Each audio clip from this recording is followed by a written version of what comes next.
How people test you without confrontation. When you stop explaining yourself, people do not immediately respect you. They test you not openly, not aggressively, quietly. This is where most people misread the situation. They expect confrontation. They wait for challenge. They prepare for disagreement. But what actually happens is subtler. People probe. They ask questions that don't require answers. They make small comments. They push lightly, just enough to see if something moves. This is not curiosity. It is measurement. They are not trying to understand you. They are trying to locate your boundaries. And boundaries are rarely tested head-on. They are tested indirectly. A delayed response, a slightly challenging tone, a casual remark that questions your decision without attacking it. Most people respond immediately. They clarify, they defend, they correct, and in doing so, they reveal something important. That pressure reached them, even a small amount, even for a moment. This is where authority often breaks. Not because the response was wrong, but because it was predictable. Predictability signals negotiability. When people learn that a certain tone, question, or pause produces a response from you, they learn how to move you. And once someone learns how to move you, they stop respecting your position. They start managing it. But when you do not respond, when your silence remains consistent, something else happens. The test fails. There is no data, no feedback, no adjustment. The person testing you is left with uncertainty, and uncertainty forces restraint. They don't know if they push too far. They don't know if you noticed. The prove it, compare it. I don't know if another move would be safe, so they hesitate. And hesitation changes the dynamic. This is how power grows without confrontation, not by winning exchanges, but by refusing to play them. People only test what they believe can be moved. They only probe what feels responsive. When you remain calm and unchanged, the testing slows. Then it stops. Not because people agree with you, but because pressure no longer works. This is an uncomfortable truth. Respect often forms after someone realizes they cannot influence you easily, not through force, not through reasoning, not through emotion. That realization does not come from dominance. It comes from consistency, the same calm response, the same tone, the same restraint every time. This consistency sends a quiet signal. This position is stable. Unstable positions are adapted to, not challenged. This is why powerful individuals are often described as hard to read. It is not mystery for mystery's sake. It is protection through restraint. When people cannot predict your response, they become careful, they calculate, they wait, and waiting shifts power, because the person who waits is no longer leading the interaction. They are reacting to the possibility of your reaction. This is the turning point most people miss. They think power comes from asserting control. In reality, power comes from controlling tempo. And tempo is lost the moment you feel the need to explain why. Silence feels heavier than argument. The human mind is uncomfortable with uncertainty. Not disagreement, uncertainty. Disagreement feels active. It gives the mind something to push against. Uncertain. Gives it nothing, and when the mind has nothing to hold on to, it starts working harder. This is where power quietly shifts. When you explain yourself, you give people material reasons, logic, intentions. They don't have to guess anymore. They don't have to interpret. They don't have to sit with discomfort. They can evaluate, and evaluation places you on a level surface. But when you don't explain yourself, something very different happens. The silence creates space, and that space does not stay empty. People begin to fill it. They replay your words in their head. They analyze your tone. They search for meaning that was never provided. Some assume confidence. Some assume strategy. Some assume depth. Some feel unsettled. But here is the key detail most people miss. None of these reactions weaken your position. Silence forces others to do the psychological labor. You are no longer working to manage perception. They are. This is why silence feels heavier than argument. Because argument engages the surface. Silence activates the mind. When you argue, you stay present in the interaction. When you remain silent, you step back, and others step forward. Internally, they wonder, why didn't he respond? Was that intentional? Does he already know something? I don't. Did I misjudge the situation?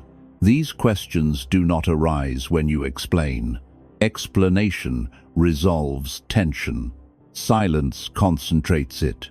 This is why people often feel uneasy around calm, unreadable individuals, not because those individuals are threatening, but because they do not provide feedback loops. No reassurance, no alignment, no emotional cues. And without cues, the mind becomes cautious. Caution changes behavior. People slow down. They choose words more carefully. They hesitate before pushing further. Hesitation is not fear, it is respect forming. Most people believe respect comes from agreement. It does not. Respect comes from sensing boundaries that are not negotiable. Silence creates those boundaries without announcing them. When you stay quiet after a decision, you communicate something powerful. This is settled not aggressively, not defensively, just settled and settled. Things are rarely challenged because challenge requires movement, and silence shows none. This is where many people break. They feel the tension, they feel the silence, stretch, and they rush to relieve it. They clarify, they add context. They soften the edge. They believe they are being considerate, but what they are actually doing is restoring comfort. And comfort removes pressure. Pressure is what creates hierarchy. When pressure disappears, so does weight. This is why powerful individuals allow silence to exist. They do not fear misunderstanding. They understand something most people don't. Misunderstanding does not threaten a strong position. Only uncertainty threatens a weak one. If your position is solid, silence strengthens it. If your position is fragile, silence exposes it. This is why silence feels dangerous to most people, because it reveals internal instability. It forces you to sit with your own need to be understood, to be approved, to be validated, and those needs leak through explanation. Even when the explanation is logical, even when it is correct, correctness does not create authority. Certainty, and certainty is felt before it is explained. Who controls tempo, controls power. Most people believe power comes from speaking at the right time. In reality, power comes from deciding when a response is necessary at all. Tempo decides hierarchy. The person who reacts quickly gives tempo away. The person who reacts slowly takes it back. When you explain yourself too fast, you hand the pace to the other person. They decide when the conversation moves. They decide when clarification is required. They decide when pressure is applied. You follow, even if your explanation is calm. Even if your tone is measured. Speed itself is information. Urgency signals vulnerability, not panic, not fear, just movement. And movement reveals that something external is influencing you. Silence interrupts temper. It freezes momentum when nothing happens. After a question, the interaction stalls, and the stall is uncomfortable. Not for the silent person. For the one waiting, they begin to feel exposed. They wonder if they asked too much. They replay their own words. They adjust their posture. They soften their tone without realizing it. They start managing your silence. This is where the shift happens. The person who was pushing now becomes cautious. The person who was questioning now becomes aware. Tempo slows down, and whoever slows the interaction controls it. This is why powerful individuals often appear unhurried. They are not slow because they are unsure. They are slow because they are settled. They do not rush to clarify because nothing is unstable. They do not rush to respond because nothing is moving them. This steadiness forces OTM, hers, to adapt. People mirror pace naturally. When you slow down, they slow down. When you stop reacting, they stop pushing. When you leave space, they fill it carefully and careful. Behavior is the beginning of different. Most people fear silence because they associate it with loss. They believe that if they don't respond, they lose control of the interaction. But the opposite is true. Reaction is loss. Reaction hands tempo away. Silence keeps tempo with you. You decide when the next move happens, or if it happens at all.